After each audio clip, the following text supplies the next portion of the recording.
Hi everyone, good morning and welcome to today's session. Thanks again for taking your time and coming to the session. Hope you're having a great time at Cisco Live so far. I'm Sai. I work as a technical marketing engineer within our Cisco SDWAN business unit.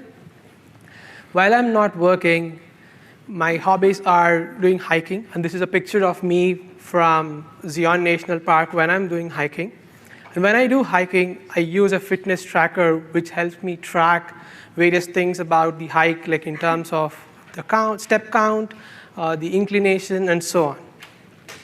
Just like how I could do that, in the same way, the analytics could help you monitor your SD-WAN fabric. And that's what we're going to take a look at how you can use analytics to monitor your SD-WAN network, gain insights, and perform some troubleshooting actions, and so on. That's what is going to be the focus of today's session. Before we get into the agenda and various topics, a quick thing on logistics. So there is a WebEx space that is set up for all the Q&A discussions regarding the session topic.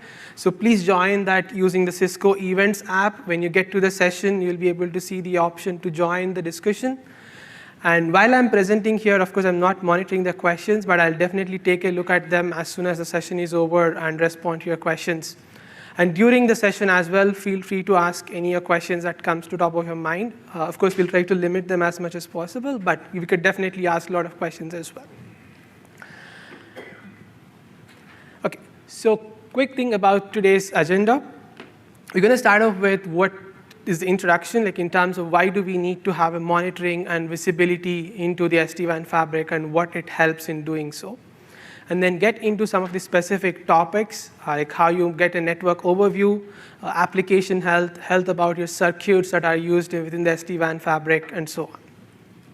Then we look at some of the capabilities like network-wide path insights, which can give you much more granular information when you're trying to troubleshoot and understand what things are happening or how the application traffic flows are going through the SD-WAN fabric.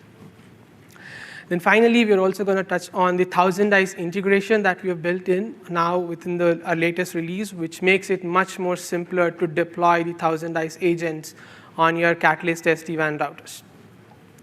Then we're going to wrap up with some of the scenarios to see how all of these things could come together and help you troubleshoot and get to the faster mean time to innocence and prove where the problem is when the users are complaining with application access or certain things within their SD-WAN network. So before we get into all of these topics, why is monitoring and digital experience so important? It goes without saying now, we have seen in the past few years, the applications are moving towards cloud, and the adoption of SaaS applications is only increasing day by day. And now with AI coming into the picture as well, there's definitely going to be much more increase in terms of adoption of applications that are hosted across geographically in different locations. And what that would pose as a challenge to the network operator is trying to understand at various points of time how the traffic is flowing, are there any changes in the traffic patterns, and so on. That's what essentially why the digital experience monitoring or application experience monitoring becomes more critical, because we would like to offer end users an experience that no matter where they're trying to access these applications from, be it in a corporate office or whether they're trying to work from home or work from, like, say, Starbucks or some another store as well, like how could we offer that consistent experience for the applications that they're accessing no matter from where they're accessing it on.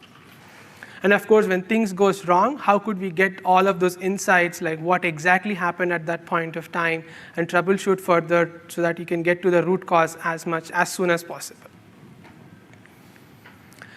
So before we get into further content within the session, this is a Slido poll that I wanted all of you to help answer this question. You could scan the QR code on the screen here or through the WebEx space that I was talking about earlier.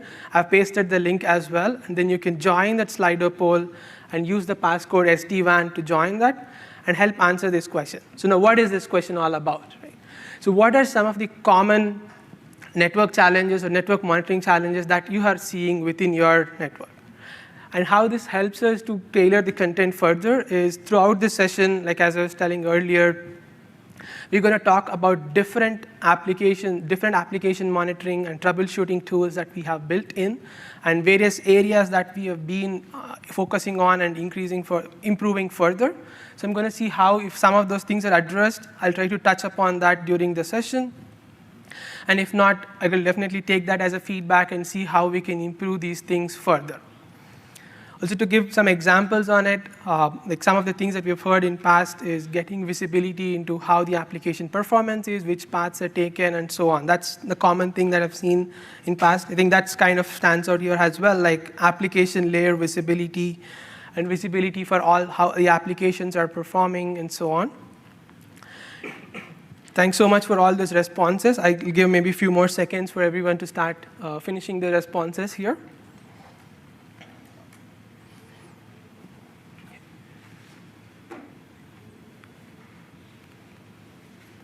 Thanks so much again. Again, there is one more point about how we correlate information across different reports and operational alerts. We've tried building a lot of such correlations as well within application monitoring dashboards, which I'll touch upon in the later part, like how you could see are there any SLA violations for your policies, and who are the top clients accessing that application, and things like that as well as we go through the presentation. I'll give just last 5 more seconds for everyone to answer. And just in case if you're not able to complete this here, please feel free to post your responses as part of the WebEx space as well. We could definitely use that channel for taking an ongoing feedback. And that WebEx space, even though it says it'll be open until June 13th, I'll be monitoring it throughout the next few months as well. So you could use that to ask any questions once you go back home and look at some of the session content or recording again. Okay, let's move on to the next slide in the interest of time. So within the Catalyst SD-WAN analytics and insights, there are 3 major pillars that we have. One is visibility into your network and application health performance, so which is under which we offer different kinds of visibility into how your SD-WAN tunnels are performing, how your circuits across different SD-WAN sites are performing, and so on. And the second pillar is offering an end-to-end visibility to your application performance and traffic analysis. This is under which we could offer you visibility, like how your traffic is going through and what hops are they using, like in terms of which underlay hops within your provider are being used for different tunnels. And if there's some traffic going through internet, you can also leverage using Thousand Eyes and try to understand which internet hops are being used for that specific traffic pattern, and understand how things are performing at each of those hops in terms of KPIs like loss, latency, and so on. The third pillar is adaptive and predictive networking.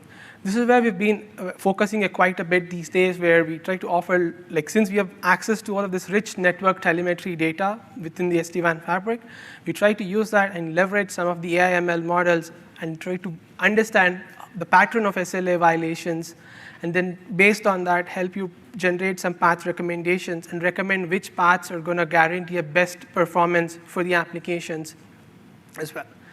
There are some other areas that we're working is in terms of bandwidth forecasting or capacity planning, which would help you to understand how the traffic patterns are going through within the circuits that you're consuming in the SD-WAN fabric, and see over the period of time, is there an increasing trend, or should you be upgrading your circuits to next level capacity to maintain the user growth or traffic pattern growth that we see as part of the SD-WAN fabric.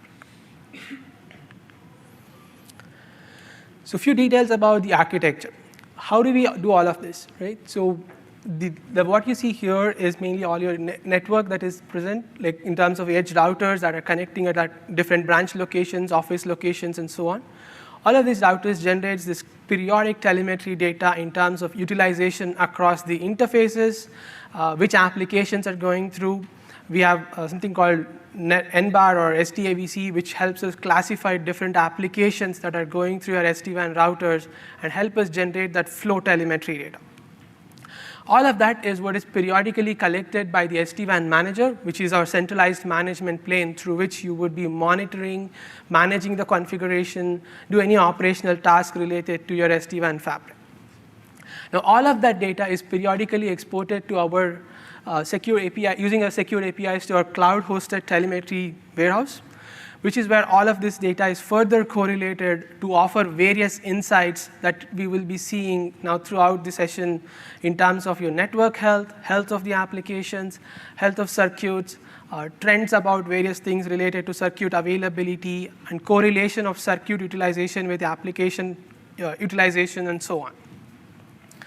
And all of this is now converged natively within SD-WAN Manager. So what I mean by that is starting from 2015, 17, release that you see on the slide, this is already shipping from last year, August.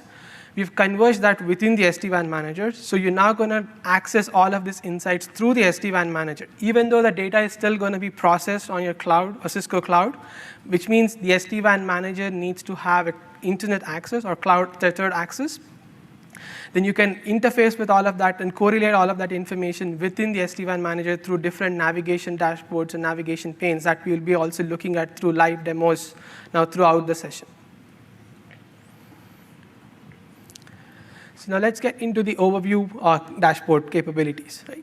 So the very first thing is when you log into the SD-WAN Manager starting from 2015, this is how it will look like, which will essentially offer visibility into various things, like in terms of applications, sites, tunnels, and so on. And with respect to applications, what we try to offer first is what are the top 20 applications that are being used within the SD-WAN fabric, and what is the health of those different applications? Is it good, fair, poor, and so on. So when you get to the overview dashboard itself, that will help you understand how are applications performing within your network. Are there any applications that we should be concerned of, like which are having either fair or poor performance? And then you can go further from there to understand which sites are having this problem or where this application is being accessed, and look at which circuits are being accessed by these applications, and so on. And similarly, some of the other widgets like health of your tunnels, because within the SD-WAN fabric, all the sites are connected through the point-to-point tunnels, or spokes are connected to hubs, depending on whether it's a hub and spoke topology or a full mesh, and so on. Right?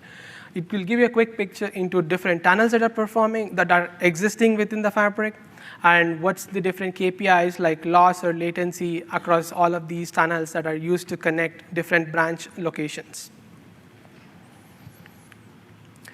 Let's get into the applications dashboard. So once you click on view details, again, I'll try to spend much less time on the slides and show all of these also as part of the demo shortly. So within the applications dashboard, like as I was telling earlier, one thing you see on the very top is the top 20 applications and then split based on the quality of experience.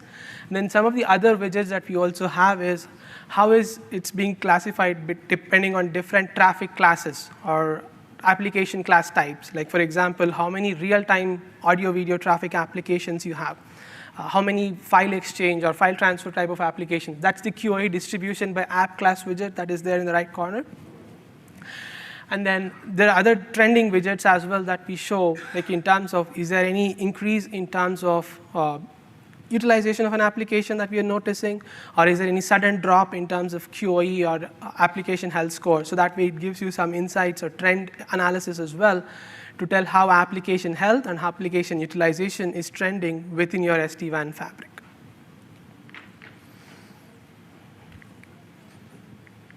Okay. So now next thing is once you click on a specific application and select a particular site, what you get to see now, some of the new things that we have announced or launched in very recent months, is you could get to visibility into your overall application health. Of course, that's what you see on the very top. And then you get to see which circuits are being used at what point of time. And now what we have introduced new is the application flow visibility in terms of your application flow SLA violations. So it's very common when you deploy an SD-WAN fabric, the very first thing that you do is now start deploying your application-aware routing policies, where you define policies to make sure that applications are selecting the paths that are meeting the SLAs that are defined to be meant for that specific application.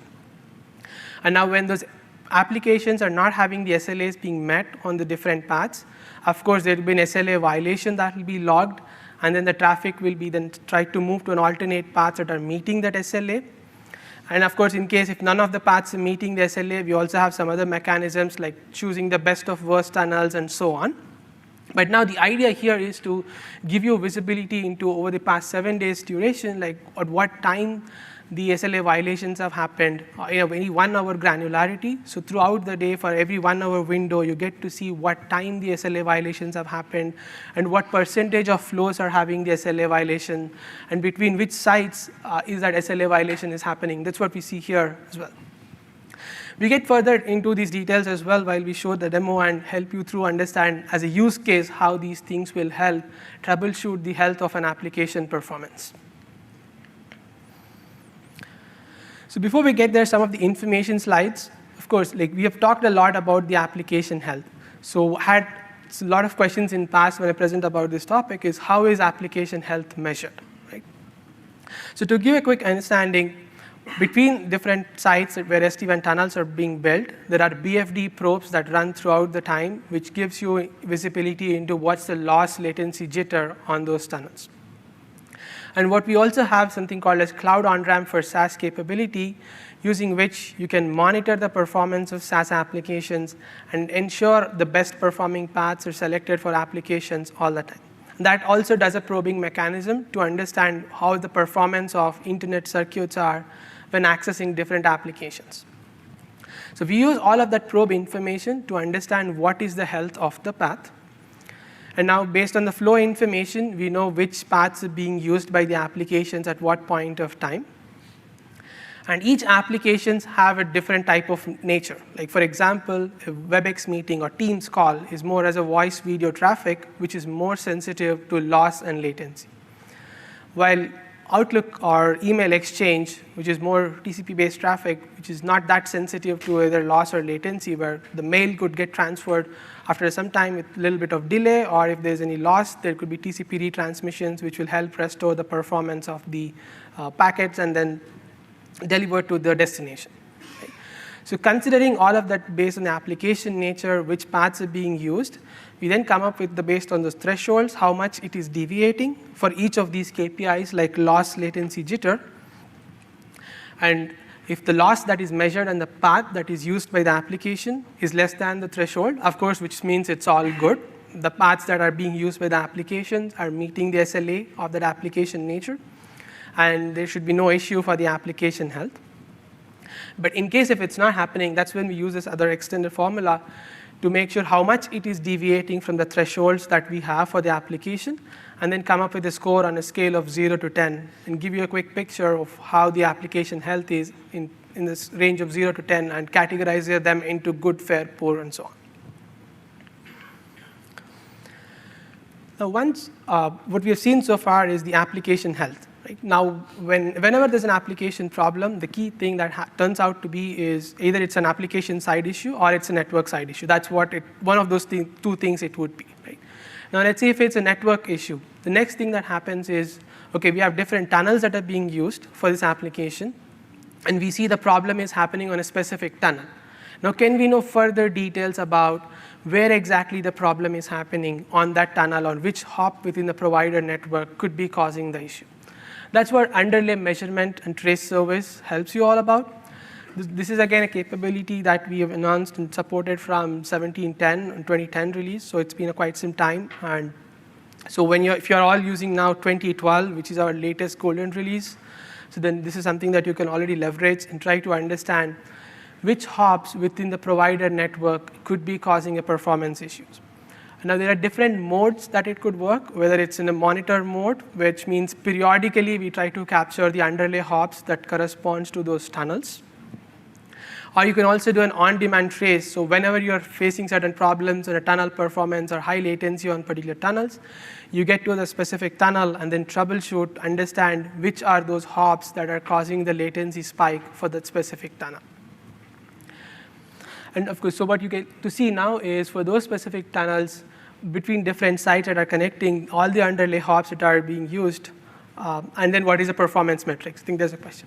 Yeah. How would that work with DIA circuits? Sure. You don't know where they're going. Got it. So the question was, how would this underlay health or underlay hop discovery would help in case of DIA circuits? So the answer to this is, of course, this will work by default for all the tunnels that are established between the SD-WAN sites. And whenever you have a tunnel that is built and corresponding to those tunnels, since we know how the tunnel traffic is going through, we can offer this underlay visibility for each hop. Now, coming to the DIA piece, That's where we could leverage the 1,000 eyes agent that could also be hosted, which we'll talk about a little bit further in the presentation. When those agents are hosted on the routers, you can start running different application monitoring and performance tests, which will offer you that visibility for your DIA circuits or internet paths and how things are happening on the internet hops. Does that answer your question? Okay, cool. There's one more question. Are we going to see where on manager we can get to this screen? Like, this looks good, but what exactly do we Sure. see this? So the question was, how do we navigate to this? So that's exactly I'll be showing on the demo as well in a short bit.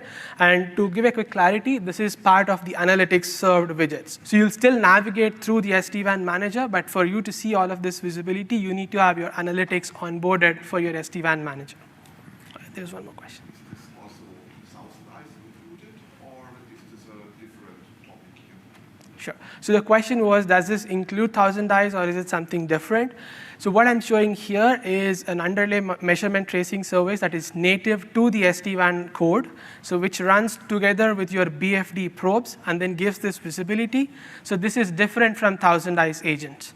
So when you run 1,000 eyes agent, what you essentially get to, as I was saying earlier, is helps you get visibility for your DIA paths, where these kind of probes can't be run because we don't have our SD-WAN tunnels when the traffic is going on the DIA path.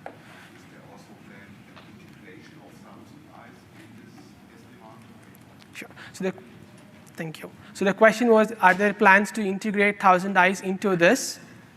So we are starting some level of integration, which we'll see further in the session as well, like how you could deploy the 1,000 eyes agent and how we can navigate to the 1,000 eyes dashboard to get further visibility of all of those tests.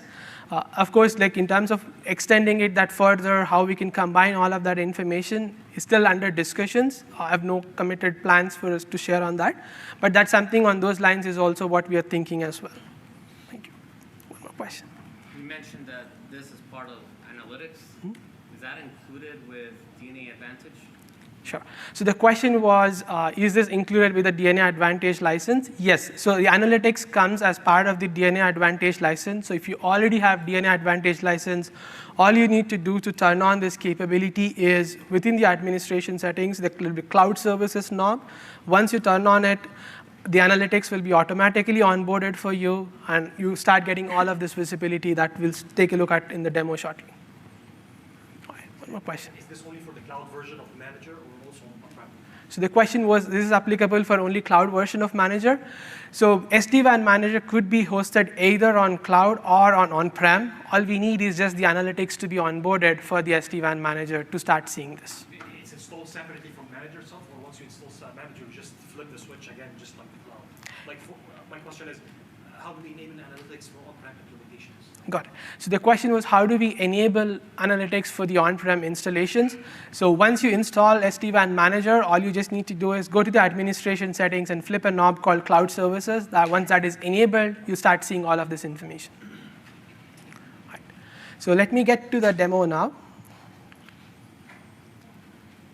Okay. All right. So yeah, as I was saying earlier in the screenshots, this is how you start seeing once you log into the SD-WAN Manager starting from 2015 release.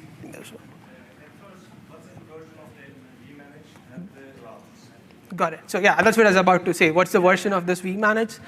So this is running 2015 or 1715 and greater. So once you start using the August 2024 release, which is 2015 or 1715, this is how it's going to look at, where it will show you the application health first on the overview dashboard. And this is all converged view. So when I start navigating further within the demo as well, you start noticing that now analytics and SD-WAN Manager will all look converged, and you seamlessly navigate between different widgets, different areas, so that everything will look like one product for you. And again, that's how we are evolving as well, as you might have seen in different other sessions and keynotes. That's the end goal for us, where how we can converge all of this into one product and offer a seamless experience to you throughout your journey. There's one more question? You said 2015. 2015? Yes. And the last? 1715. 17. Yeah. So the question was about the version. So just to repeat it, it's 2015 and 1715 software version for controllers and routers respectively. So now we get to see the health of different applications. Like, for example, in this network, we have around 55 applications that are running, and there's around 10 GB of utilization of application traffic for this time period that we have selected for. Now we could click on View Details. So now what could typically, is a typical scenario is users of particular applications are experiencing slowness. And then how could we use now all of these different widgets and dashboards that we've built to navigate further and get to the root cause of why the application is experiencing a slowness. Right? So now you get into those more details, and let's say the application of interest here is Office 365. So you can click on that particular application. Now this will show you on a geographic map what are all the sites that are using this application first. So there are 2 sites in this environment that are using the Office 365 application, one in Seattle, another one in San Jose. And now what we can further do is hover over one particular site. Of course, the color of it is already kind of indicating that there is some kind of problem that's happening for the Office 365 application across these 2 sites. Let's say now the complaint was from the Seattle site, and the area of interest would be, of course, get to that particular site and look at what's happening for that application over the period of time. So now over the period of time, it shows you the health of the application and what circuits are being used. So there are 2 circuits that are available in this particular site, like an MPLS and a private WAN link. And we see throughout the time both the circuits are being used, but there are certain times where there is a gap on the MPLS circuit link where its traffic is going only over the private WAN. And we can further see the usage, like in terms of what point of time the utilization was more on private WAN circuit versus the MPLS circuit, and so on. And these are the other things that I have covered in the previous sessions as well, but now let's get into something new that we have announced, right? Like the app flow that I was talking earlier about, and flows that are violating the SLA. So now for the Office 365 application, let's say you have the application-aware routing policy that has been set up. And over the period of time, that will start monitoring which paths are being used, ensure the traffic is going over the right paths that are meeting the SLA. But whenever that's not happening, it will log an SLA violation event. And that's what you're noticing here, that there are total flows for the selected time period that I have on top. Let me also select one area of interest on Friday around 6 p.m. That could be a scenario where the users at that specific time have complained there's a slowness, or they're having some experience issues with the Office 365 traffic. So you could get to that specific 1-hour granular window. And for that specific window, it shows how is traffic flowing first. Like it's going from Seattle site to the San Jose. And if there are other sites, you'll just see them as another entry within this table. So it gives you a complete picture of how traffic is going from that particular site to all other different destinations. If the traffic is going to internet, you see SAS as a remote endpoint, so which means the traffic is now going to internet on that particular site. There's a question. Does the color in the chart just indicate that there are flows present, and to what degree of flows, or does the color indicate that, oh, there's an issue there? Got it. So the question was, what does this color indicate here, right? So the idea here is to just show you what is the percentage of the SLA violations that are happening. So it doesn't mean that there is an issue. What this means is a significance of the percentage of SLA violations that we are noticing it. Because there is no good or bad when it comes to the SLA violations, right? Because the higher the SLA violations, it could definitely be something that you have to be looking at, because there are a lot of flows that are having violations and they're being steered to the alternate paths. But the thickness that it shows here is just there is a lot of flows that are running through, and there's a lot of SLA violations specifically that are happening for that application at that point of time. And that's when you get to further screens that we see shortly and try to understand why things are happening. Okay. I got a question. Is this the same SD-WAN manager for the Catalyst 8000 as well as the new Cisco secure routers? Is it the same? Got it. So the question was, does this look like, this is the same SD-WAN manager for the Catalyst 8000 and also for the new secure WAN routers that we have announced? Yes. This is exactly the same SD-WAN manager that you could use to monitor, manage your existing 8000 Vs, 8000, 8200, 8300 series, and also the new next generation G2 secure WAN routers that we have launched this week. Thank you. Thank you. So now let's click on the specific site of interest to understand how the traffic is flowing from the Seattle to a San Jose site and what paths are being used. So what you notice here is, of course, there are two paths. One is MPLS, another one is private. And of course, when the traffic is going on MPLS, it's all good. But whenever it's going on private one, that's where there's a poor performance of this application. And now, these are the two different tunnels that are being established from the Seattle to a San Jose site. And of course, the one that is of interest for us here would be the private one circuit, where there is a very low QoE score. And when we click on that specific icon next to that particular tunnel, this is where we get to see that underlay discovery that I was talking earlier about as part of the slides. And what this shows further is different underlay hops. Of course, this is just a lab environment where I have just one hop in between, which is this 5050.4. But in case of your network, they could be separated by different geography and so on. So there will be a lot of underlay hops that you start noticing. And for those underlay hops, we can get to the metrics like what's the latency to reach each of those underlay hop between two different sites. Now let's say we start here from the specific segment here. Yeah. So in the first segment from the local site to the underlay hop, we see there's just around 1 millisecond of latency. But now when we go further to the next segment, I understand what's the latency here. It's around 300 to 400 milliseconds.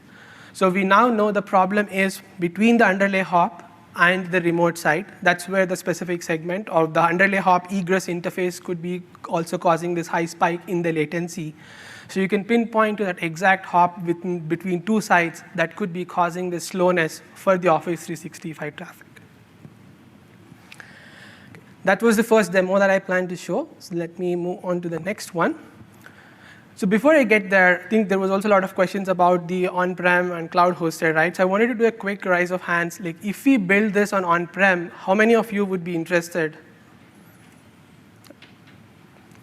Thank you. Thank you. That gives us a good picture because we are also looking at some of those items. So we wanted to get a quick understanding of how many of you would be interested to get this for an on-prem deployment.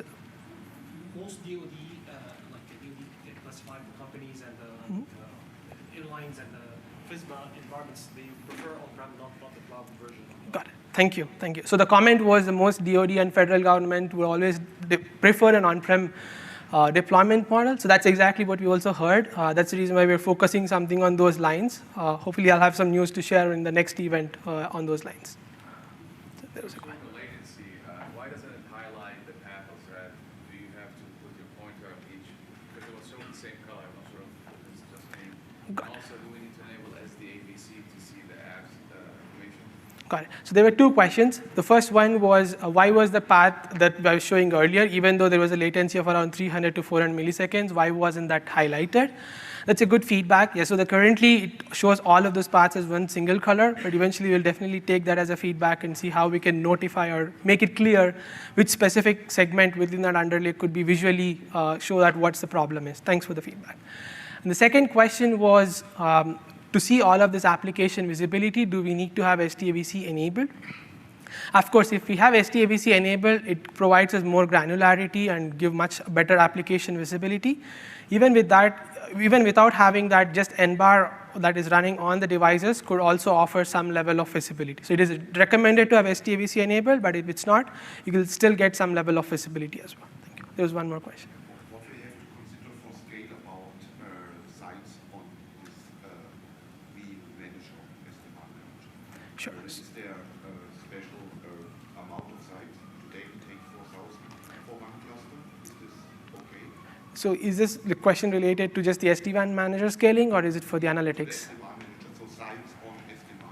Got it. So the question was, were there any scaling considerations with respect to sites on the SD-WAN manager? Of course, like in terms of the number of instances we would run, definitely depend on the number of sites. So there is a detailed sizing guide that we have published on our cisco.com, which provides visibility into like the number of sites and the number of controllers that we need to have run. I can definitely share that offline with you with more details. There's one more question. A quick question. So I have an existing SD-WAN environment with a few SD-WAN routers and autonomous mode routers. I understand you can bring those into vManage now. Are you able to get things like analytics and traffic statistics from the routers in autonomous mode as well as the SD-WAN routers? Sure. Got it. So the question was, if we have routers running in autonomous mode, can we get this kind of visibility?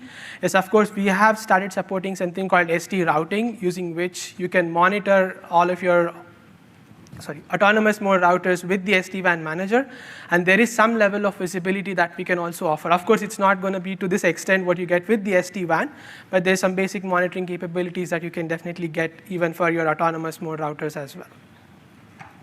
Okay.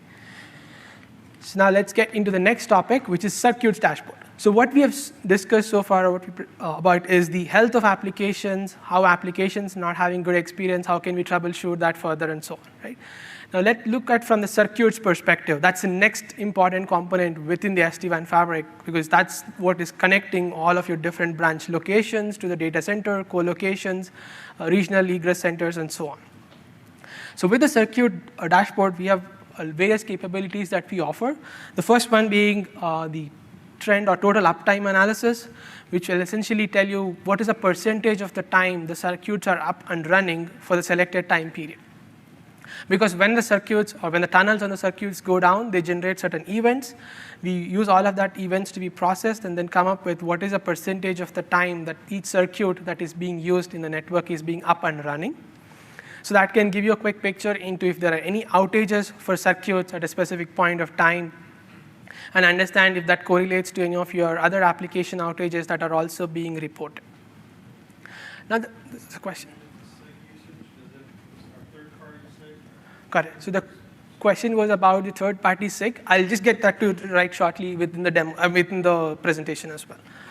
So now what we are seeing, the next one is a circuit usage. That's what I'm showing as a new as well, is we can see the split of the traffic that is going over your tunnels, the SD-WAN tunnels, or the traffic that is going to your direct internet access, or you can also now see the traffic that is going to your SIG endpoints. Like if you're consuming Cisco Secure Access, Zscaler, Palo Alto Prisma, any of them, you have tunnels that are established from the SD-WAN network to those endpoints. So you can also now get into quick view into how much traffic is going on all of those tunnels as well. That's something that we have added newly. Another quick note here is, since the analytics is all cloud delivered and SaaS offering, when we start rolling out, you will instantly start seeing all of this visibility. In a very limited scenarios, you would need to have an upgrade on the SD-WAN network when you need like a new data type or new data set that needs to be available. But otherwise, in most of the times, when you start rolling out all of these capabilities, it becomes much more instantly available for you as well. And now for each of those circuits, of course, this is an outage line that you could see where for the total uptime, which point of time the circuits are up and down, which is indicated in the red and green. Oh, there's a question. How long of data retention Got it. needs to be told? Thank you. So the question was about the data retention on the analytics. We can hold data up to 3 months in back. And beyond 1 month to 3 months, you can start viewing the data in 1 week aggregation. And now we also have started supporting in much more granular intervals, like 1 hour, 2 hours, 1 hour interval as well, as you start noticing in the time filters. Thank you. And now I think let's get to the demo directly and talk about the circuits dashboard in more detail there. Can I ask something? Sure. I see some saturation in the links, and QS is triggered, but I didn't see what queue is dropped to packet when the saturation is happened. The analytics can see Got it. QoS mechanism drop. Got it. So the question was, can we get visibility into the QoS monitoring as part of the vAnalytics? vAnalytics doesn't have that capability, but there's another tool called Network-Wide Path Insights, which will tell you exactly if there is a QoS congestion and which queue was being used for the application, and was there a drop on a specific queue within the QoS policy that you have defined. That's something that I'll cover also in the later part of the presentation. We can get to more details on that. But it is manual. It's a manual. Analytics is proactive. Correct, yeah. Can we see all the picture in proactive manner? Got it. So the question was about, can we see all of that in more proactive manner within the analytics? Not today. That's not supported that, but definitely that's a good point as well. We'll take that as a feedback and see how we can enhance that within the analytics as well. Thank you. Right. So now let's get to the circuits. Another thing I also wanted to highlight here is the filter that you're seeing here, right? So you can now start defining site names. So when you define site names as part of the SD-WAN manager, and you can start seeing that across different filters that we have within the product. So it becomes much more easy to navigate, monitor, and troubleshoot, and you can align them to the site names based on your preference, rather than using the site IDs, which used to be numeric numbers in past. So now let's get to the circuits dashboard. So as I was saying earlier, first one is the total uptime, where essentially when you click on trend analysis, this will show you different circuits that are part of the SD-WAN fabric and what is availability of all of these circuits as well. You can define the provider names, like for example, are you using a circuit from Verizon, AT&T, or Comcast, or any other provider? And those provider names are also something that you start seeing here as part of the circuit dashboard, so that you have that end-to-end visibility, like which provider is offering this circuit, and what sites or locations we are using the circuit, and what is the availability percentage or downtime. So in this case, the specific MPLS circuit on a branch is being down for more than 23 hours in past 1 day. And you can also see what is the time period when the circuit was down, and for each of those 1 hour time period when the circuit was down, and what time this was briefly up, so that you get to see throughout the time when the outages are happening on different circuit within the network. Next thing here is the visibility into split of traffic. Like you can get to see how much traffic is going over your DIA, tunnels, and SIG. And of course, all of this information, I'm filtering it across the network, so you can always start globally across your network to see how traffic is flowing, and then get to a specific site, and then see how much of traffic is going on your DIA or SIG or overlay tunnels as well. And this one gives you the quick visibility into different type of circuits that you have, like T-locks that you define, like either MPLS, public internet, or private one, and so on, and how much of those traffic is being used across these different type of circuits. Now, if we get to a use case, right, one of the common scenario that we also have, again, within the network troubleshooting scenarios is on a particular circuit, you're seeing utilization spikes, and you'd like to understand what is driving that utilization spikes. Right? So now you can get to a specific circuit, like how I just did on a Seattle branch to the private one circuit, and then select the complete time period for last 24 hours, and then that will show you exactly what times there was a spike in the bandwidth. So you can see from the RxTX point of view, at this around yesterday, around 5 p.m., there was a high utilization, or there's at least a difference from what used to happen before. Right? You see there's this brief spike of the bandwidth utilization, and then on that specific point of time, you can also look at, is that traffic mostly going on your SD-WAN tunnels? Is it a DIA traffic, or is it something that is going to your SIG tunnels as well? So it shows you all of that split, like where exactly this most of the new traffic that is being generated is going through. And things don't end there. We can now further get to the details of different applications, of course, that are being accessed, and different tunnels, flows, but you can also now look at what are the top 5 applications that are being used at that point of time. So now if I hover on that specific time period where we are seeing the high utilization spike, you can see that there's a lot of BitTorrent traffic that was being generated at that around the same time, like around 470 MB of traffic, which is causing the utilization spike. So you can start at the circuit level, see where the spikes are, and then also understand which applications are driving that utilization spike. I think there were 2 questions. Yeah, go ahead. I just want to know how granular you can drill into the graph. Got it. So the question was how granular we can drill into the graph. So from the time period point of view, we can select well up to 1 hour. And with the 1 hour time period, you can get up to 5 minutes granularity in terms of the data points. I think there was one more question.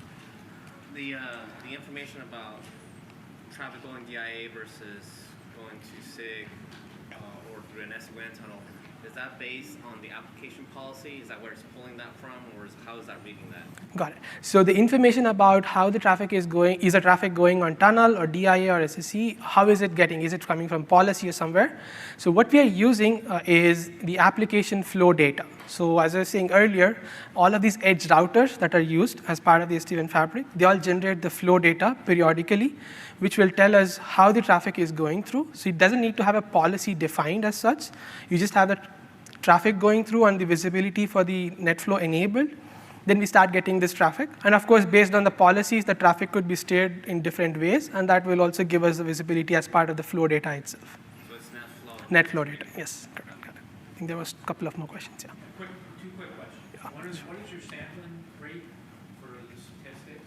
And is that tunable? Got it. So the question about was the sampling rate for the statistics, and is that tunable? So the sampling rate, again, is the minimum granularity that we could get to is 5 minutes for the specific stats that we are looking at, like the interface stats, and it's not something that is configurable today.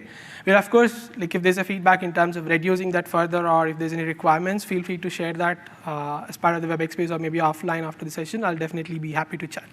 I think there was one more question. For the circuit availability, how far can we go in time to determine which circuit is behaving better? And will it distinguish the difference between a circuit outage and like a local power outage? Got it. Got it, thank you. So the question was how long we can go back when it comes to the circuit availability and percentage of time. Of course, the time filters, is the data retention policies are same across all of our widgets. So what I was saying earlier is we can go back up until 3 months. And you could start from 1 hour to back up to 3 months to see all of that historic data for any of the widgets that we have within the SD-WAN manager, in the SD-WAN analytics. Will it know the difference between a circuit outage versus like a local power outage in that city location? So it doesn't exactly correlate to that information, whether is it something local provider outage or something else. All it looks at the information right now is are all the tunnels that are going to that specific circuit are down, then it means the circuit is unavailable. That's how we tag it. That's definitely a good feedback. We've been looking at how we can give some more granular information, like when the outage happened, what is causing that outage as well. But that's not something that we're offering today. But we'll definitely take that as a feedback. This one. Will there also be a summary for amount of traffic for all applications? Did I have the chance perhaps also to invoice my product over? So are you asking more about the reports? Are you asking more about generating a reports of summary or something? So generally for an application, how many, for example, MC65 generate traffic over my WAN network in the last month for all of them? Got it. So the question was about can we get a summary of all the applications usage or reporting and so on? Yeah, we do have some level of reporting capabilities, which I'm not covering in this session, but I'm happy to share more details in terms of what reporting capabilities that we could offer, which provides you the visibility into the summary of a specific application usage for last 1 month or pattern, things like that. Yeah. Thank you. There's a question. So in this dashboard, can you see what the source IP address of the client is generating their traffic is? Got it. A lot of the times, we're trying to track like bandwidth overutilization. Right. Sure, thank you for the question. The question was, can we see more detailed information in terms of the client IP address that is causing the spike as well? Yeah, that's a really good question. Let me show you that as part of the flows tab. So when we get to the flows, this will give you all that information about different source IP addresses, destination IP addresses that are being used at that point of time. And we can also select a specific application that is of interest for us here, BitTorrent. So now we can get to see which source IP was using the BitTorrent traffic at that point of time, which is causing the specific utilization to spike on that specific circuit that we are looking at. What we also have introduced is the traffic logs, which I'll show as part of the demo and also in the slides shortly, which can also give you much more granular information about what traffic flows are going through a specific site. And if you have security policies that are defined to a specific traffic flow, it will also give that policy information as well. So let me get back to the slides. Now let's get to the AIOps capability. Right? So with all of this rich telemetry data that we have in terms of health of applications, health of circuits, flow data, and all of that, we use all of that telemetry to process that historic information and then offer some of the capabilities within the AIOps umbrella. I'll briefly go about some of 4 of them today here, and then also see some more slides in more detail about that. So first one is predictive path recommendations. So what we have seen so far in the visibility was we get to know which applications are going over different paths, and we also have that information when there is an SLA violation that is being triggered for the applications. We consume all of that data and then look at the patterns and then recommend which paths would be better to be used for the application and then generate the recommendations. That's the predictive path recommendations capability. And you can also apply these recommendations that are generated based on the AML models that we are using by clicking on just apply button, which will help fine tune your policies further to use these recommended paths. Another capability, oh, sorry, there's a question. Is that different than the thousand-eyes WAN insights integration, or is this now integrated into? Got it. So the question was, is this different from thousand-eyes WAN insights? No, so this is exactly the thousand-eyes WAN insights capability, and this is further integrated within the SD-WAN analytics dashboard as well to offer all of that visibility within the SD-WAN analytics. Okay. So the next one is the AI assistant. So AI Assistant is something that we've launched, again, in past Cisco Live, where you can start using it to ask questions about your documentation, about your different features that you're running, which is trained based on all our Cisco documentation extensively and can answer some of the different questions like how to configure a particular feature, or is a particular feature supported or not. And what we also have supported in past is you could ask some of your monitoring health information, like in terms of how are tunnels performing or which applications are being used the most in the network, and then that will trigger some of the SD-WAN Manager API calls and then show that information. We are also extending that further to make troubleshooting much more simpler, which we will also show in the demo shortly as well. So the second category within the AIOps is trying to mitigate the issues before they start impacting your network. That's where we have bandwidth forecasting capability, where essentially we have this historic interface stats, the circuit utilization information that we saw just now in the demo.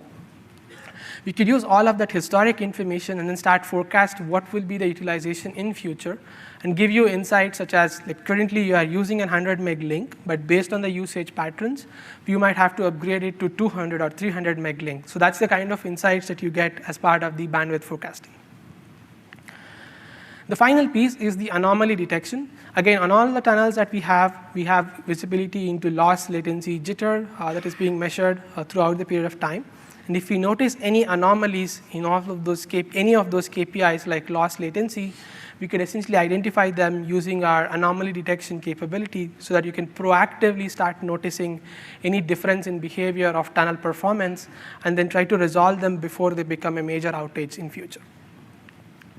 So now let's look at each of those capabilities in more detail.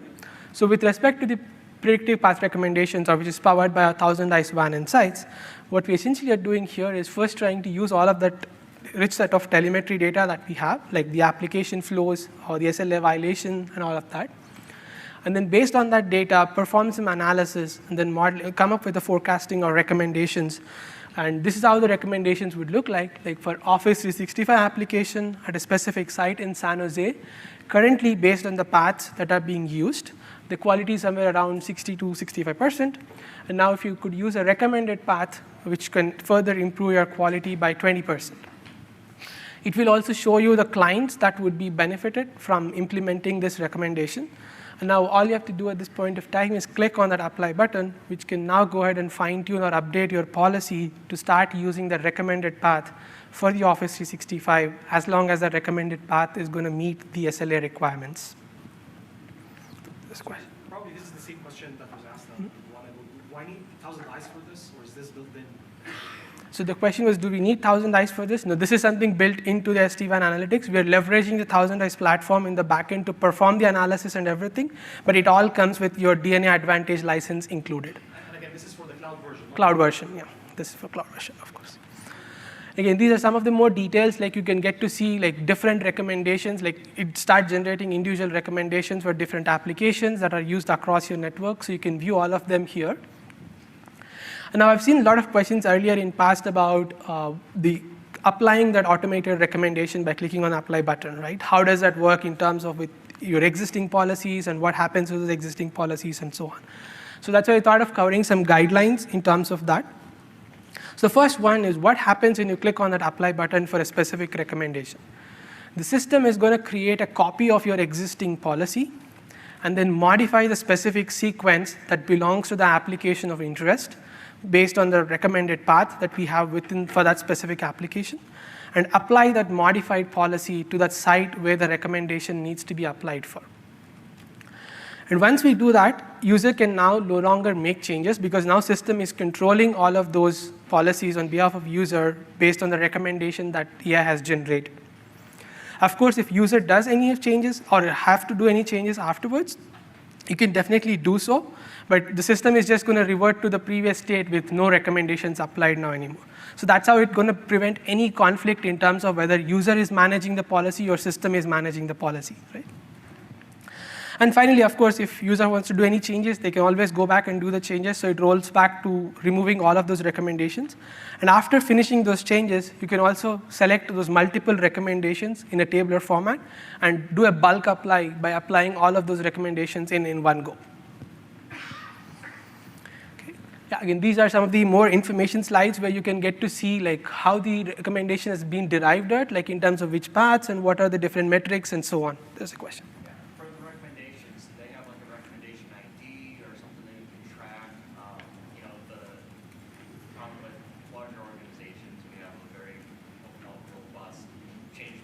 Where you have to, file paperwork, wait for it to get approved, et cetera, before executing on anything. And you always need to be able to come back to that recommendation. Is there a way to save it or track it or something like that? Got it. So the question was, how can we track those recommendations? Is there any kind of recommendation ID or so on? So in the table that I was showing earlier, you get to see in a column whether it's in the apply state or in the revert state. We don't have any specific ID as such, but I think probably we'll definitely take that as a feedback to see how you can add notes or do change management on top of these recommendations. But that's a good feedback, definitely. Thank you. How do you make a fast fallback of your changes? When you make this over this workflow process, you change directly in a running centralized policy. And how you can make sure that you say, I can have a fast fallback to my own version. Got it. So the question was, how can we ensure we fall back when the recommendation doesn't work, or how do you revert quickly to the existing policies, right? So yeah, there is an option to revert all the existing recommendations. That's how you can get back to the previous state of the policy quickly. And also when we are applying the recommendation, one thing to note is it is going to use the recommended path only until when it meets the SLA of that particular application. If the recommended path is not meeting, we will automatically have local mechanisms on the routers, like application-aware routing or enhanced application-aware routing, which will detect that information and react to it immediately to make sure the application performance doesn't degrade. So in summary, this is only going to make it better, but not worse. Even if you apply the recommendation, we use the recommended path only if that recommended path is doing good for that application. Okay. Sure, I have a question. If you're all in on the recommendation, is there a way to make it automated, or there's manual intervention? Got it. So the question was, can we further automate these recommendations? No, not today. That's something that we've heard about feedback, but we have to see how we can implement that further, because with respect to AI, people still would like to make sure there's a manual control, right? So that's the reason why we still left it as manual operation, but certainly that's a good feedback. I'm not denying on that. We'll definitely take it in a feedback and see how we... It's all manual. It's all manual. Eventually there will be an automatic feature that yes. you can enable if you need to. Yeah, and some of the other things that we've been looking at, can you also make it maybe automatic based on certain threshold? If the improvement is above certain lines, maybe then automatically improve the recommendations, implement the recommendations, right? So just to recap, we have to manually apply it, but you're saying it's automatically will revert if thresholds are not met, or if thresholds are exceeded. Yes. So it'll automatically revert the applied recommendation. No, so to clarify further, the policy does not get reverted automatically. The device will have mechanisms like application-aware routing, which make sure to use the recommended path only if it is meeting the SLA. So it's a router that is going to make this decision of going to the best path if the recommended path is not meeting the SLA. Okay, so when you apply it, it's always in effect. Right, yes. Okay. Okay. Check. All right. Thank you. All right, so now let's get into the next AI Ops capability, which is AI Assistant. Because we are, as part of the AI Assistant, we're still in the private beta. Please scan this QR code if you're interested to participate in this. We'll definitely be able to help you out to try this out and give you a feedback, get your feedback to see how we can improve this further. And two use cases that we are supporting as part of the AI Assistant is documentation use case that I was talking earlier about. So the AI Assistant is trained on all our Cisco documentation extensively. So it knows different things about our Cisco SD-WAN network and so on. So you can ask questions like how to configure a particular feature, or is this feature supported in a specific version, and then it will answer with those details. And the second use case is you could ask questions about how tunnels are performing within an SD-WAN network, or how, what are the top applications that are being used. Then it will invoke the right set of SD-WAN manager APIs to collect that information and then provide a response in the AI Assistant. So here is the two use cases that we talked about. So the first one is like, for example, we say, how do you configure custom applications for cloud on-ramp for SaaS? Then it comes up with all of this detailed set of response, and then it tells you from which version. Like, for example, this capability is supported from 17.8 version, so it tells you from that version is when it is supported, and you can look at this particular source documentation for further more details. Another use case is about, like, you could ask what are some of the top used applications. So it then gives you a table of all applications. Like, for example, here in this case, Box, RTP audio, and there are different applications that are being used most in this network. And you could also start with some generic questions, like what is the health of your network? And then it tells you some of the other use cases that we support. Like, you could ask tunnel health, application, circuit utilization, and so on as part of this AI Assistant interface. So moving on to the next category under the AIOps, which is bandwidth forecasting. So now, as I was saying earlier, we could see that historic utilization of your circuits. And for a specific circuit that you select, now you can see from forecasted point of view in future, what would be the minimum, maximum, and average bandwidth forecast utilization, so that you get to see what could be the utilization on all of these circuits in future. So you could know if you like to have to upgrade the circuit from, let's say, 100 meg to 200 meg or something else based on the forecasted utilization that you could see. And now, how does the bandwidth forecasting work? So essentially what we are doing is we are using different statistical models and try to use all of this historic interface stats that we have on the circuits over the period of time, use that as a training data, and come up with a final forecast that is generated, which is having the best score to eliminate any errors in case of forecasting. And currently, we can forecast up until 3 months, so it can give you much advanced view into future up to 3 months to see how much, what would be the forecasted utilization on all of these circuits once it has the past historic 1-year data. So the specific to this is where we are using a historic large amount of data to make sure the forecast is accurate and we can get up to the 3 months of forecast in future. So the last capability within the AIOps is anomaly detection. So which is where essentially, again, for all of these tunnels that we have the visibility into like loss, latency, jitter metrics over the period of time. And if we notice any anomalous patterns in all of these KPIs when it is deviating from the baselines that are automatically computed, again, by analytics as part of this anomaly detection capability, it will notify, or it will like show it on the UI, which we'll take a look at it in the demo shortly, in terms of when the anomaly detection has happened and what KPIs had the anomaly pattern and what was the usage on the tunnel around the same time. And of course, the idea here is to, again, show you things proactively so that when you start monitoring your network, you see any anomalous pattern specific to these KPIs. You can further use the underlay discovery to see which underlay hops are being used for the specific tunnel and see where the things are going wrong and try to troubleshoot that further from that point of view. So now let's take a quick look at the demo.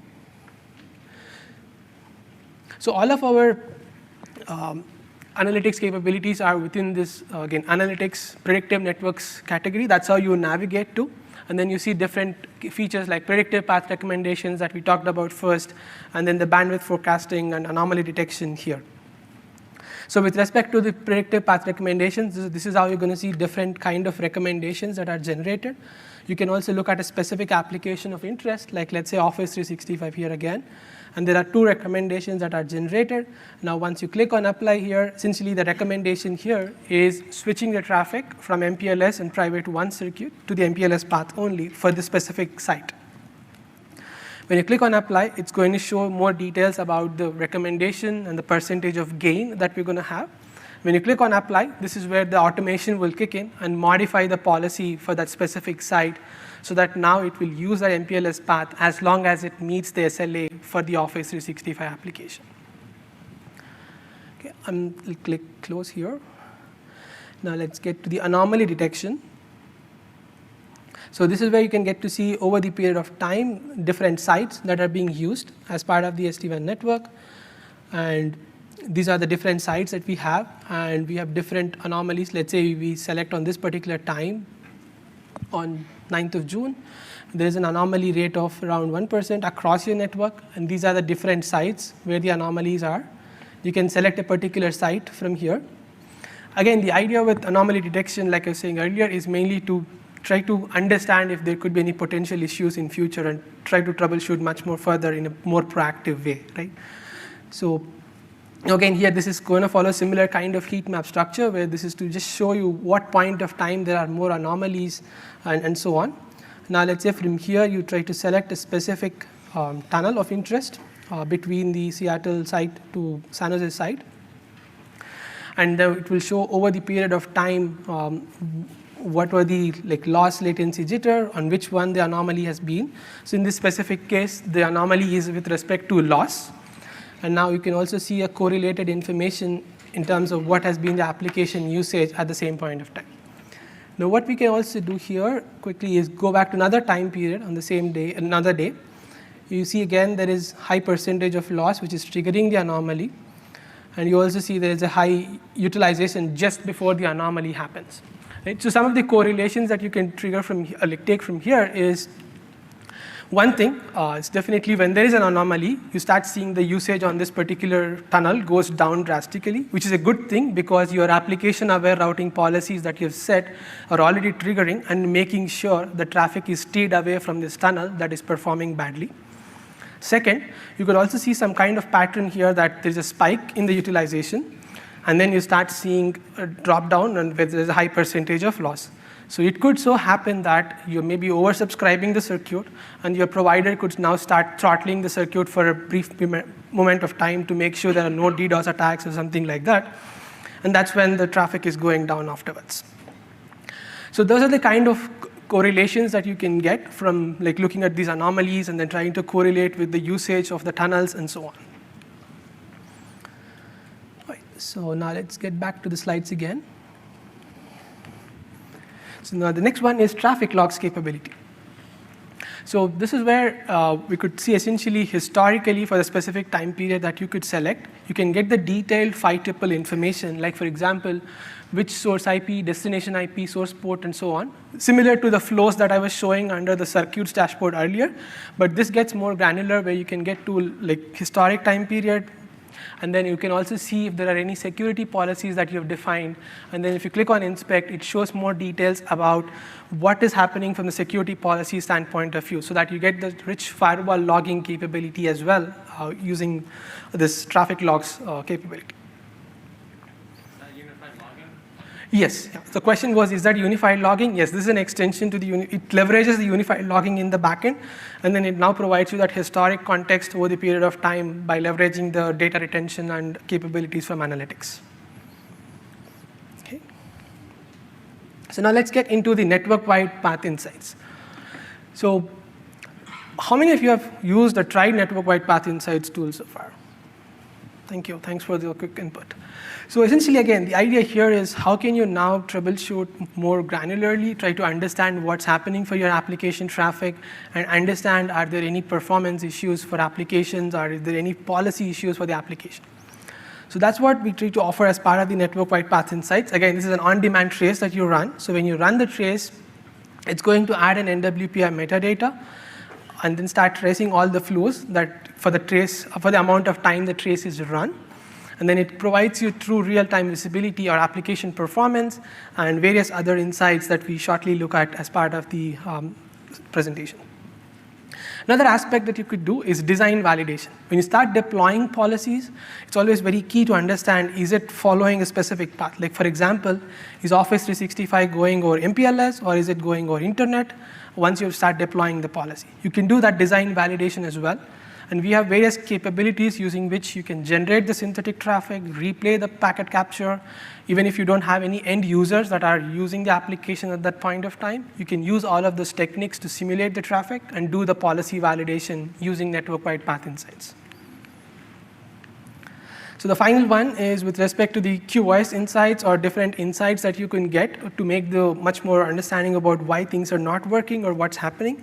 This is where you can get to now see the different information about which QoS queues are being used, and is there any traffic drop on a specific QoS queue at a specific point of time when the trace was running. Okay. Now, how does this work? So as a user, we're going to start running the trace from the SD-WAN manager. So you can now start creating the NWPI trace, and once you start creating it based on the different filters that you use, like based on site or VPN or specific filters, then it will going to first instruct a specific first router within your SD-WAN network to start running the trace.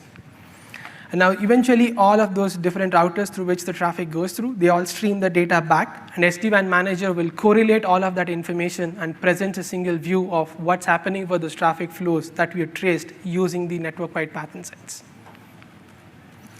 This is more of an information slide to quickly show you different capabilities, because this is something that we have launched in 17.4, 20.4 release quite a few years ago.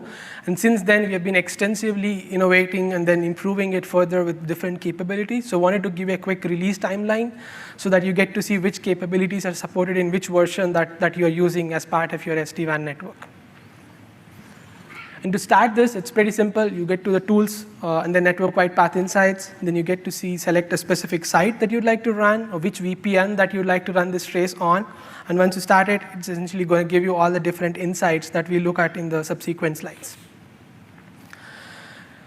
So first thing that you can notice is the overview of insights. So this will tell you what has happened. Like, for example, in this case, it's the server no response event. And then it can tell you next, when this particular, what exactly has happened for the specific traffic flow, like, for example, the Adobe services traffic flow here, and where exactly this has happened. In this case, this is going from a San Jose branch to an RTP hub. That's exactly where the path this problem could have happened. And what point of time, and when you first now click on different causes that it could have been happened. So like, for example, like for local drop or QoS congestion, you get to also see there's a tail drop that has happened. And then also which QoS policy template that was used, within which this particular application is being dropped. You can always click on this hyperlink, which will then further provide more details about the source IP, destination IP information with all of those details, and understand why things are not working for the specific traffic flow. Another insight within the NWPI is the application performance insight, which is where, again, it will tell you like which applications, of course, to start with. And let me quickly just load this up in the interest of time. Yeah. So now essentially what happens is where this particular thing have happened, on which site, and so on. Now you can see over a Sankey diagram or in a flow diagram here, like how the applications are flowing. Like, for example, here for an Amazon application here that's there, it's going from the specific branch location to an hub, and then egressing from there. And that's where it's having a poor performance when it egress through an internet breakout from the RTP hub location. So you can pinpoint an existing specific point in the network where the application could be having performance issues for these on-demand trace troubleshooting. So the next one is the QoS insight. So there's a question.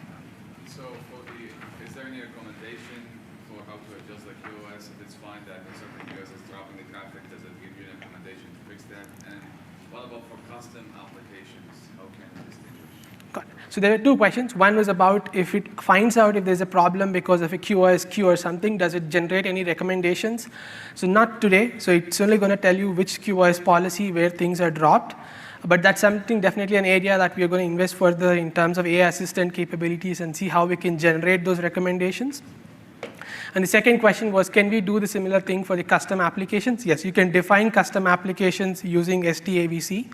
And when the custom applications are defined, you could get similar kind of visibility by running the trace for those custom applications. So this is where I wanted to quickly touch upon the QoS insights. Again, this is an on-demand scenario, but when you run the QoS insight, what you can essentially see is for different applications that are running, which queues are being used. So in this specific case, the WebEx meeting traffic on the specific site of San Jose branch where the trace was run, it was going over a gigabit Ethernet 3, and it's going on a Q1 that is defined within the QoS policy. And then within the Q1 on Gig 3 interface, it has been dropped by 62 packets per second. So that essentially will give you a visibility of which queue where things are being dropped on-demand scenario when you run the NWPI trace. Another scenario that you could also do is you can set up NWPI trace to run automatically based on certain events. So this is another capability that we've announced or supported from 17.12 release, where you can run NWPI trace based on auto-on tasks, such as like QoS congestion. So if there's a QoS congestion event that happens, the trace could get that automatically triggered and capture all of this information that we are seeing here. Okay, now let's do a quick demo. Yeah. What is the feature that can be activated? Got it. So the question was about the auto-on task capability. So it's NWPI auto-on task, and it is supported from 17.12 software version. 20.NWPI auto-on task. Yeah, I will also probably post these details or the quick configuration guide pointer as well in the WebEx space that we have for the session. So now, in order to run the trace, again, I showed some filters as part of the slides earlier, but there are various other filters that you can also look at, like different site based on sites, and then different VPNs that you like to select. And then there's different advanced filters in terms of source interface, source port, and various other options that you can run. And let's say now we select one such trace of interest here, box applications. If I click on Insight Summary, it is now going to tell us, like what I was showing on the screenshot earlier, like the different type of events that have happened for the box traffic. And there is local drop for the box traffic, and it is happening on between San Jose site, and then there is a cause as firewall policy. And when we click on further details, you can get to also more information by expanding this further and try to understand where exactly the traffic is being dropped. So these are the different policies that are subjected on the box traffic. And then you can also now see there is a zone-based firewall policy that is being caused the drop for the specific traffic. When you click on view details, it will also tell you the specific sequence of where the traffic is being dropped. And this is a more granularity that you can get to as part of the NWPI trace. We'll also show further like how the AI assistant can process all of this information and correlate further. So there's a nice demo that I've put together in the very end. We'll get to that shortly. So before we get further, the next one is the extended visibility using Thousand Eyes. So as I was saying earlier, specifically for getting visibility for your DIA paths, we could deploy the Thousand Eyes agent. And deploying the Thousand Eyes agent is now being made much more simpler, where essentially you could use this easy onboarding workflow and integrate your Thousand Eyes account with the SD-WAN manager.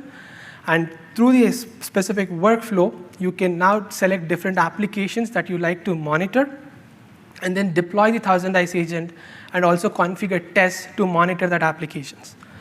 Let's take a quick look at it also as part of the demo. So again, this is a capability from tools, Thousand Eyes monitoring. So this is how it's going to look when we don't have any agents or anything running. And we can click on add sites. We can then select which account group that we would like to use on the Thousand Eyes site. And now select which applications. By default, we show 10 applications that you can choose, or you can also define like other applications that you like to monitor using Thousand Eyes. Let's say I start with the Office 365. And we have to provide just the tenant or application enterprise name so that it can be updated in all of our URLs that we would be using. And then essentially it will populate all of that information. And this is a pre-configured template that comes from the Thousand Eyes. Then you can click Next and select on a site where we would be deploying this on. And select a service VPN from which context you try to be monitoring all of this. And then click Next, where you can see all of this summary, and then click on Start Monitoring. Now what's happening here is there are two things. One, it is deploying the Thousand Eyes agent. The second, now it can also configure all Thousand Eyes tests that we have selected as part of the workflow. There were two questions here. Go ahead. Does the router need to have an SSD So the question was, does the router needs to have SSD hard drive to this work? Let me check on that and then get back to you in terms of the requirements, whether do we need a hard disk for this or not. So you're initiating now the managed where currently you have 2012 have initiated from 1000 console, right? Yeah. So the question was, you're initiating that from the SD-WAN manager dashboard now, whereas in previous releases, we had to do this from the 1000 ICE console. Yes, correct. In previously, we could only deploy the agents, but now we have enhanced this to deploy an agent and also define tests on those agents. Is there a way just to, so if let's say you've already created that that series of tests, is there a way just to add more sites to that existing test from here, or do you have to do it from 1000? Yeah, so to add existing sites to this additional test that you created, you'll have to do that from the 1000 ICE dashboard, but that's an area of all focus as well for us to see how we can start adding sites on day end for an existing test. That's something that we're going to work on, enhance it as well. Do we still need to go to the 1000 console to see the overlay and the underlay, or is everything done now for this? So the question was, do we have to get to the 1000 ICE dashboard to see the results? Yes, you have to get to the 1000 ICE dashboard to see the results. We are only deploying the agent and then defining the test right now, and then further things have to be taken care on the 1000 ICE dashboard. Right, so let me get to the slides again. So now let's look at some of the scenarios, because we have talked about different capabilities that we've seen so far. Like we started with the analytics, then we looked at the network-wide path insights, then we looked at 1000 ICE, which can also be deployed easily now using the easy onboarding workflow, and deploy the test to monitor the application performance and so on. So now let's take a very common scenario that you say where users are not able to access the application. So like I was showing earlier, within the network-wide path insights trace, you can run it and then understand which users, what is happening for the application traffic, when it happened, and so on. Right? This is what you can already see as part of the network-wide path insights. But now what we have done this further is enhance this using our AI assistant and how we can keep all of these things come together. So let me play a quick video and then talk through it as it's done.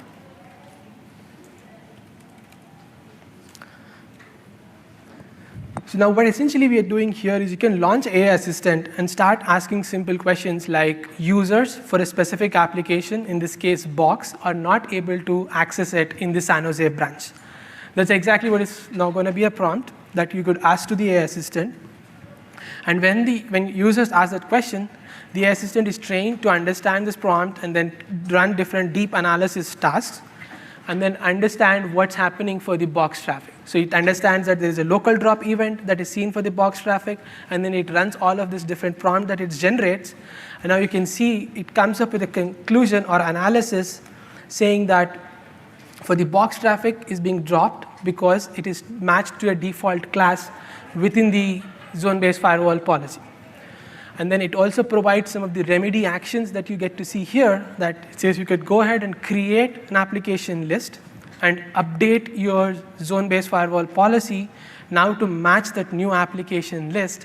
And then it can also show you the CLI preview. Let me quickly fast forward. Yeah, I think it's done. So it will also show you the CLI preview of how the policy would look like with this new sequence that you can generate and configure to allow the box application list. And then it will also provide like various other detailed analysis information where it can tell you which user IP addresses, what's exactly happening. Like for example, the user IP address, which specific sequence that it is hitting, and all of those information as well, so that you have complete context of what is happening for this traffic, and then you can take further actions of deploying the policies to correct it. So there's a question. When it performs this analysis, is it running a packet trace? Got it. So the question was, when it performs this analysis, what exactly it is doing behind the scenes. So what it is doing behind the scenes, it is leveraging the network-wide path insights trace in the backend. It gets automatically triggered to run on a specific site of interest. And then it processes all of the different data that is captured as part of the network-wide path insights, which tells us which traffic flow, how it is going, what policies are being invoked, and so on. Except for ICMP. Yes, yeah, except for the ICMP traffic. That's right. Yeah. Okay. Oh, there's one more question. Specify any source destination VPN, natural language, and get the results.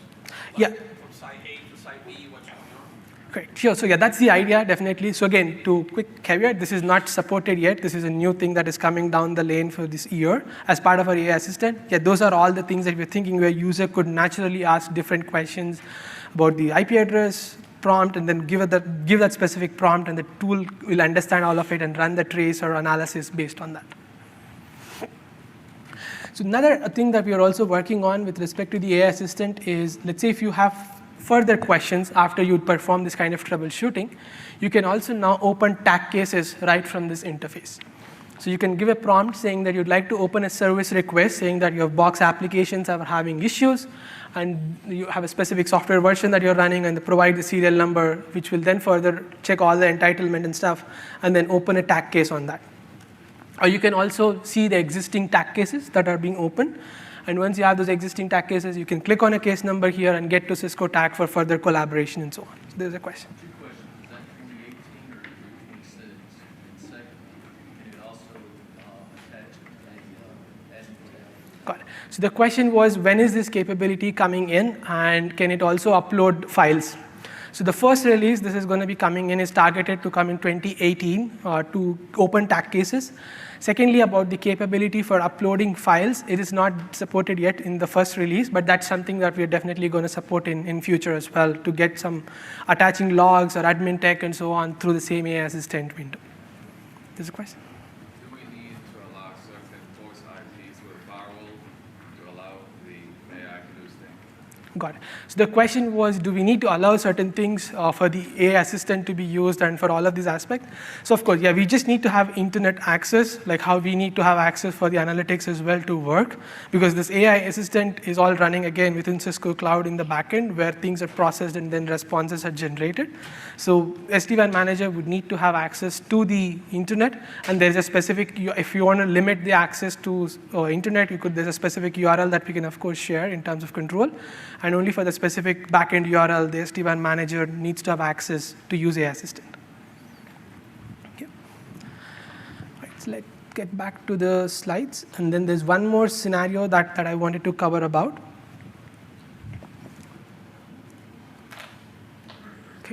Oh, sorry, before we get to the one more scenario, I wanted to do a quick poll. So we saw one use case about like application experience troubleshooting. So please do scan this QR code and then tell us what are the other scenarios that you think would be helpful from the AI assistant. Like for example, like help in troubleshooting tunnels or help in troubleshooting application QoS or things like that, because we're going to further enhance this capability with the AI assistant and help you troubleshoot in much more seamless way and offer different context into like different things that could be happening within the SD-WAN fabric. Yeah, application QoS, yeah, that's definitely another area of focus for us to see how we can troubleshoot the QoS policies when things are not performing well. Thank you. Again, to give a quick context, since we are using network-wide path insights as a tool for all of this backend, which already supports the QoS congestion and different type of events or application SLA violation is happening, how you troubleshoot all of that. So you could kind of leverage all of that information and then start providing you through the AI assistant as well. So that's definitely an area that we are looking at. Thank you so much for all those comments. I see like few more participants typing, so I'll give few seconds more.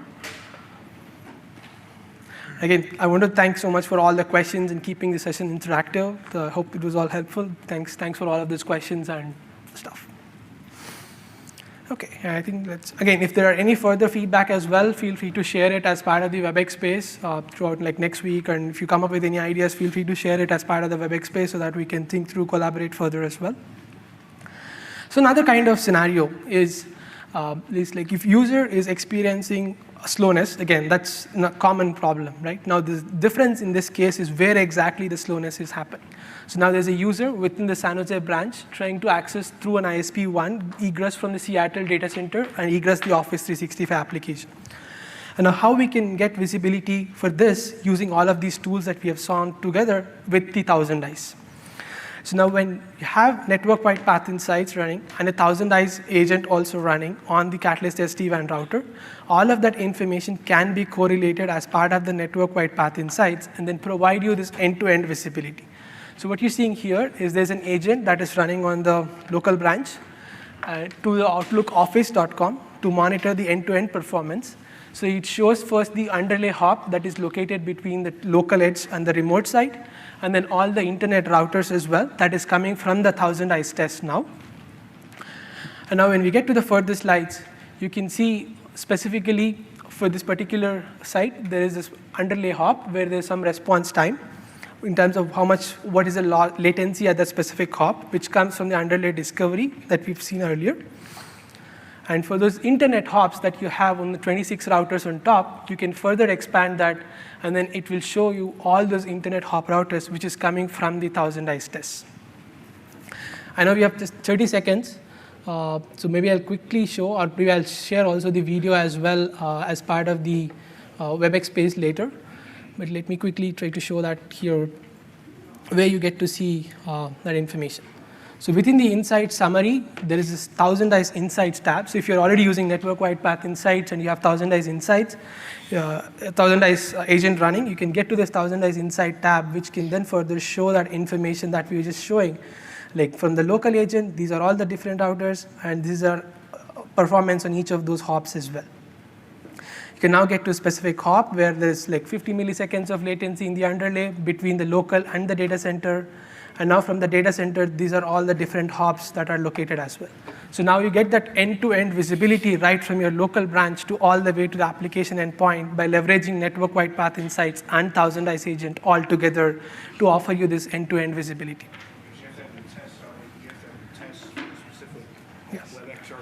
Correct. Yeah. The question was, we need to have tests running. Yes, of course. We need to have tests running on the 1000 eyes agent that you've set up using the workflow earlier.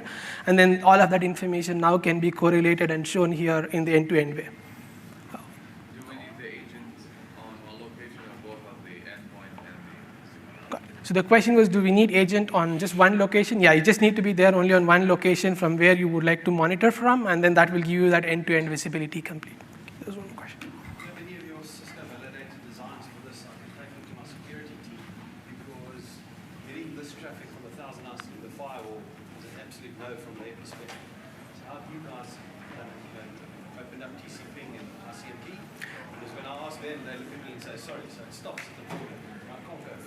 Got it. So the question was, do we need to have any security guidelines or things that needs to be followed for these 1000 eyes tests to be allowed?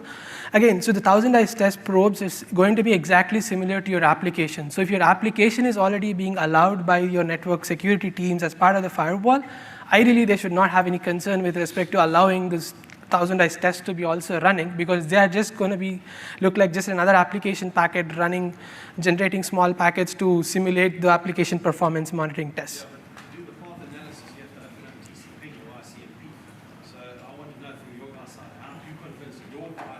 Who run Cisco firewalls, what rules did they have to open up? How did you convince them to do that?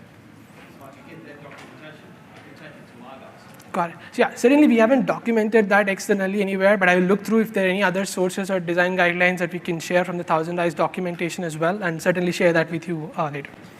Thank you. Right, so yeah, before we close out. So these are different resources, like there are different videos that we put together. There's a YouTube channel that you can subscribe to with more details, and if you have any further questions, feel free to reach out on that email as well.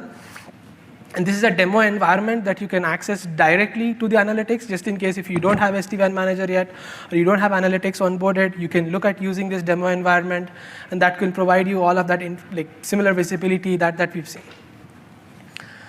So finally, please complete all of the session surveys. So thank you so much for taking your time, joining us today, and thanks for staying for a few extra minutes. Please provide all the feedback to see where we can improve this further session. Thank you. Thanks again.